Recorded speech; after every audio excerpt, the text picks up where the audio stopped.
क्या आप जानते हैं कि गेहूं की पूरी पैदावार का फैसला सिर्फ पहले 45 दिनों में हो जाता है? अगर नहीं जानते तो ये वीडियो आपके लिए ही है। भाइयों नमस्कार। आज की ये वीडियो अगर आपने ध्यान से सुन ली तो यकीन मानिए आपकी गेहूं की फसल आपको खुद बता देगी कि पैदावार क्या होती है।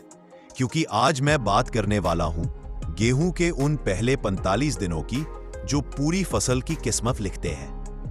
बहुत सारे किसान मेहनत तो पूरी करते हैं, बीज अच्छा लेते हैं, खेत भी तैयार करते हैं, लेकिन एक गलती कर बैठते हैं कि शुरुआती दिनों में फसल को हल्के में ले लेते हैं। जबकि सच्चाई यह है कि गेहूं में जितनी भी पैदावार बनती है वो पहले 40 से 45 दिनों में ही तय हो जाती है।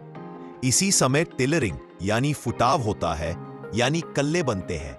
और याद रखिए, जितने ज्यादा मजबूत कल्ले होंगे उतनी ज्यादा बालियों आएंगी और दाने भी उतने ही भारी होंगे। अब जरा ध्यान से समझिए, जब गेहूं की फसल 18 से 22 दिन की हो जाती है और आप पहला पानी देने जा रहे होते हैं, वही सबसे सुनहरा मौका होता है फसल को आगे उड़ान देने का। इस समय पौधे के अंदर नई जड़ें निकल रही होती है, छुपे हुए कल्ले बाहर आने की तैयारी में होते हैं, और अगर इसी वक्त पौधे को सही ताकत मिल जाए तो खेत कुछ ही दिनों में भरता हुआ दिखाई देने लगता है। 1 एकड़ खेत में इस समय अगर आप लगभग 25 किलो यूरिया, 25 किलो डीएपी और करीब 10 किलो जिंक सल्फेट डालते हैं तो समझ लीजिए आपने फसल की नींव मजबूत कर दी। यूरिया पत्तों को तेजी से बढ़ाता है, डीएपी जड़ों को मजबूत करता है और जिंक वो जादुई तत्व है जो गेहूं के अंदर सोए हुए कल्लों को जगा देता है। इस खाद को हमेशा पानी से पहले या पहले पानी के साथ डालना चाहिए ताकि हर एक दाना मिट्टी में घुलकर सीधे जड़ों तक पहुंचे और उसका असर जमीन के ऊपर साफ नजर आए। अब जैसे ही फसल 25 से 30 दिन की होती है, इस समय गेहूं तेजी से बढ़ता है और यहीं पर बहुत से खेतों में फर्क दिखाई देने लगता है। किसी का गेहूं गहरा हरा और घना दिखता है तो किसी का हल्का और कमजोर, और इसका कारण होता है माइक्रो न्यूट्रिएंट्स की कमी।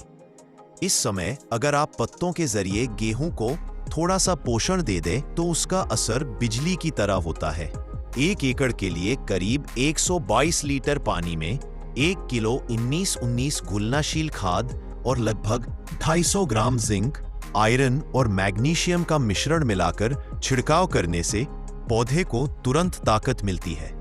इस स्प्रे के बाद पत्ते गहरे हरे हो जाते हैं, पौधा मोटा होता है और कल्ले ऐसे निकलते हैं जैसे खेत में हर तरफ हरियाली फूट पड़ी हो।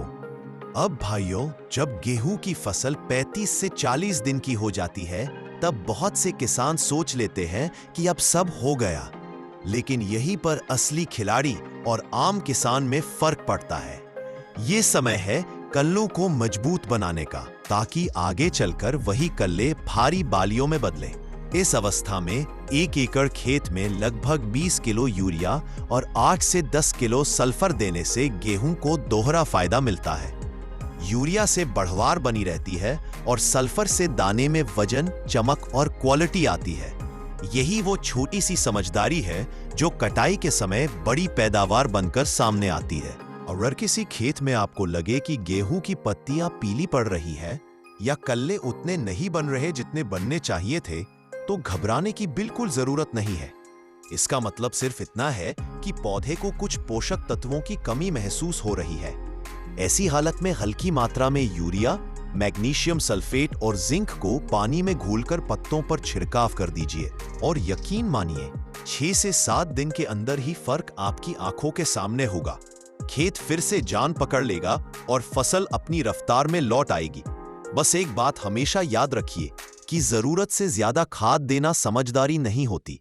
सही समय पर संतुलित मात्रा ही असली फायदा देती है। अंत में भाइयों, मैं आपसे दिल से यही कहना चाहता हूं कि अगर आपने गेहूं की फसल को पहले 45 दिनों में सही समय पर सही पोषण दे दिया तो समझ लीजिए आपकी फसल खुद ही आपको बम्पर पैदावार का भरोसा देने लगती है।